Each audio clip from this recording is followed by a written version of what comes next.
बेटे ने लिया अपनी ही मौत का बदला। एक जंगल के अंदर एक शेरनी अपने बच्चे के साथ होती है।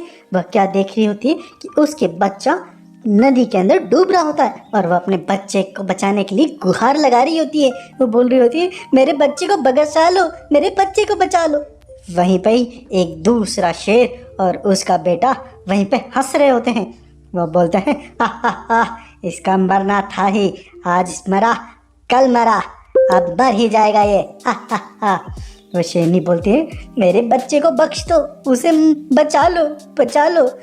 तब वो बोलता है, अरे मैंने ही इसे मारना चाहा और मैं ही इसे बचा लूं। कैसे बेवकूफ़ जैसी बात कर रही है तू। नहीं नहीं बचाऊंगा मैं, हा हा हा। तेरे में दम है तो तू ही जाके बचा ले इसको। उसके बाद उसकी माँ अपने बच्चे को बचाने के लिए उस नदी में कूद जाती है। उन दोनों को डूबता हुआ देख के वह शेर और वह शेर का बेटा वहाँ से निकल जाता है। जैसे वहाँ के निकलता है वह सीधा जंगल के अंदर जाता है और जंगल के सिंहासन पर बैठ जाता है और वहाँ पे जाके सभी जानवरों को बुलाता है। वो बोलता है, जंगल के सभी जानवरों आओ, यहाँ पे आओ, जितना जल्दी हो सकता है उतना जल्दी आओ। ऐसा बोल के वह सभी जानवरों को अपने पास बुलाता है। सारे जानवर इतनी भयंकर आवाज़ और इतनी भयंकर गर्जना से डरते डरते वहाँ पे आ जाते हैं।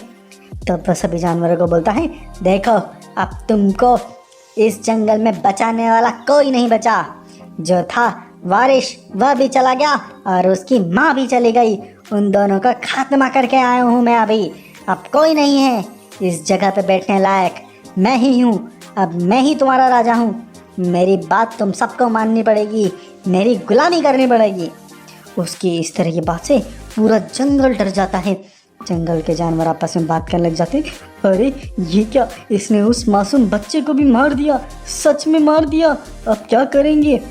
तभी ये बात सुन के एक गाय और एक भालू भागे भागे नदी के पास जाते हैं। वो दोनों आपस में बात करते हैं, हाँ इन्होंने नदी उस तरफ से आ रहे थे, चलो देखते हैं क्या हुआ। वो भागे भागे जाके वे क्या देखते हैं कि वह शेरनी और शेर का बच्चा नदी में डूबा हुआ होता है। वह उसे कैसे भी करके बाहर निकालते हैं। वह उसे बाहर निकाल के एक गुफा में ले जाते हैं और वहाँ पे एक लोमड़ी डॉक्टर को बुलाते हैं। लोमड़ी डॉक्टर उनको चेक करती है तो बोलती है, अरे ये तो लगभग मर ही जाते, अगर आपने थोड़ा भी विलम्ब किया होता तो ये मर ही जाते। पानी इनके अंदर बहुत ज़्यादा घुस गया है, इनको अभी बहुत टाइम लगेगा उठने में, हमें इनका पूरा ख्याल रखना पड़ेगा। इस तरह से गाय ने और भालू ने उस शेरनी और शेर के बच्चे की जान तो बचा ली होती है, लेकिन वह बहुत ही बुरी हालत में होते हैं। इस तरह से वह उनका इलाज करते रहते हैं। वह पैरेलली उनका इलाज करते हैं और जंगल में आते जाते रहते हैं। एक दिन क्या होता है, जब जो वह शेर होता है वह क्या देखता है, ये गाय बहुत दिनों बाद आती है जंगल के अंदर। तब वह गाय को बोलता है, अरे ओ गाय, ये क्या, बहुत दिनों से तुमको देखा नहीं, किधर थी तुम, कहाँ चली गई थी। तुम्हें मालूम है ना, मेरी आज्ञा के बिना अगर इस जंगल में कोई जानवर सांस तक नहीं ले सकता, और तू जंगल से गायब हो गई थी, कहाँ गई थी बता मुझे भी, ना भी तेरे को मैं मार के खा जाऊंगा। तब गाय डरती डरती बोलती, अरे नहीं, पड़ोस में मेरे जो पिताजी का घर है वहाँ पे बहुत दिक्कत आ गई थी, बहुत बीमार थे, इसलिए मुझे बुलाया था, मैंने अपने माता पिता की सेवा करके आई हूँ, अभी वो ठीक है। ये बात सुन के वह बोलता है, ये आखिरी बार तेरे को वार्निंग दे रहा हूँ, बोला ना एक पत्ता भी हिले उसकी जानकारी मुझे होनी चाहिए, आगे इस बार छोड़ रहा हूँ, अगली बार नहीं छोड़ूंगा। तब वह गाय डरी डरी उस भालू के पास पहुंचती है। भालू को बोलती है, अरे भालू राजा जी, मुझे लगता है इस शेर राजा को शक हो गया है, ये मुझे पकड़ लिया था, मुझे बोल रहा था इतने दिनों से कहाँ गई थी, कैसे भी इस बार तो मैंने बहाना कर दिया, लेकिन ज़रूर उसको शक हो गया है। तब भालू बोलता है, अरे नहीं नहीं, उसे शक नहीं हुआ होगा, तुमने बहुत अच्छा बहाना किया, हमको कुछ भी करके हमारे शेरनी और हमारे प्रिंस बच्चे को कैसे भी करके ठीक करना होगा। इस तरह से जंगल में काफ़ी दिन बीत जाते हैं। वहीं पे शेरनी और शेर का बच्चा भी बहुत ठीक हो जाते हैं और कुछ दिन और बीतने के बाद जो शेर का बच्चा होता है वह बड़ा हो जाता है। शेरनी उस बच्चे को कभी भी गुफा से बाहर जाने नहीं देती। लेकिन जब वो बड़ा हो जाता है तब उसकी माँ उसे बोलती है, अरे बेटा अब तुम बड़े हो चुके हो, तुम जाओ जंगल में घूम के आओ। तब वह शेर बच्चा होता है वो थोड़ा सरप्राइज हो जाता है, बोलता है, माँ ये क्या, आज तक तो तुमने मुझे इस गुफा के बाहर कदम ही नहीं रखने दिया, आज ये क्या, तुम मुझे बाहर जाने के लिए क्यों बोल रही हो। तब शेरनी बोलती है, बेटा मैं तुम्हें बताऊंगी, सारी बात बताऊंगी, लेकिन एक काम कर, तुम जाओ जंगल में घूम के आओ, कुछ करना मत, याद रखना। जंगल में वो जो शेर राजा मिले तो उस जैसे ही वो दिखे वहाँ से फटाक से गायब हो जाना, लेकिन अपने जंगल को अच्छे से देख के आओ, समझ के आओ जंगल क्या है कैसा है। तो वह शेरनी का बच्चा ऐसा ही करता है, वो जंगल में जाता है और घूमता रहता है। जैसे ही वह शेर राजा वहाँ पे आता है तब वह फटाक से वहाँ से गायब हो जाता है। तब शेर राजा भी देखता है तो सोचता, अरे ये तो वही बच्चा था, लेकिन ये क्या, इसको तो मैंने बहुत पहले मार दिया था, यह भी मुझे क्यों दिख रहा है, अरे ये कोई छलावा तो नहीं है ना, छोड़ो ऐसे ही मुझे दिख गया होगा। ऐसा सोच के वह शेर इग्नोर कर देता। तब वह शेर का बच्चा अपनी माँ के पास आता है तो माँ को बोलता है, माँ वो मुझे दिखा था, लेकिन मैं उसे चकमा दे के भाग के आ गया। तब माँ बोलती है, बेटा तूने अच्छा किया, इस तरह से तुझे अभी रेगुलर करना है ताकि तू जंगल को समझ पाए, और स्पेशली तुझे उस शेर की निगरानी करनी है, उसको अच्छे से समझना है। तो वो बोलता है, माँ लेकिन ऐसा क्यों। तब माँ बोलती है, बेटा मैं तुझे बताती हूँ, सारी बात बताती हूँ। आज से कई सालों पहले इस जंगल पे तुम्हारे पिताजी रहा करते थे। वह इस जंगल के राजा थे, उनका नाम था शेर खान। वह बहुत ताकतवर थे और जंगल के सभी जानवरों की बहुत मदद करते थे। उनके पास उनके जादुई पंख भी हुआ करते थे। वह बहुत शक्तिशाली थे। वह अपने पंखों की मदद से जंगल को हमेशा प्रोटेक्ट करके रखते थे। जंगल के सारे जानवरों को कोई भी दिक्कत या परेशानी आती थी तो वो उसको पल भर में सॉल्व कर देते थे। कभी किसी को पैसे की मदद करनी हो या किसी ने किसी को परेशान कर रहा हो तो सब चीज़ों को वो पल भर में ठीक कर दिया करते थे। एक बार क्या हुआ कि अपने जंगल के अंदर से जानवर गायब होने लगे तो शेर आपके पिताजी को पता चला। उनको लगा कि मेरे जानवरों को कौन गायब कर रहा है। तब वो उड़ते उड़ते जंगल का भ्रमण करने लगे। तभी उन्होंने देखा पड़ोस के कुछ शेर जंगल में आके जंगल के जानवर को उठा के लेके जाते हैं। तभी हमारे जंगल शेर राजा ने उनको वहीं पे पकड़ लिया। अपने उन जानवरों को तो नहीं छोड़ दिया और उन शेरों को वहीं पे ही पटक के मार दिया। जब ये बात दूसरे जंगल के उन राजाओं को पता चली तब उन्होंने बोला, अरे दूसरे जंगल के राजा ने हमारे सैनिकों को मार दिया, हमें कुछ करना पड़ेगा, लेकिन वो बहुत ताकतवर है, उसके पंखों का कोई ना कोई इलाज करना पड़ेगा। तभी से वो लोग प्लान करने लगे।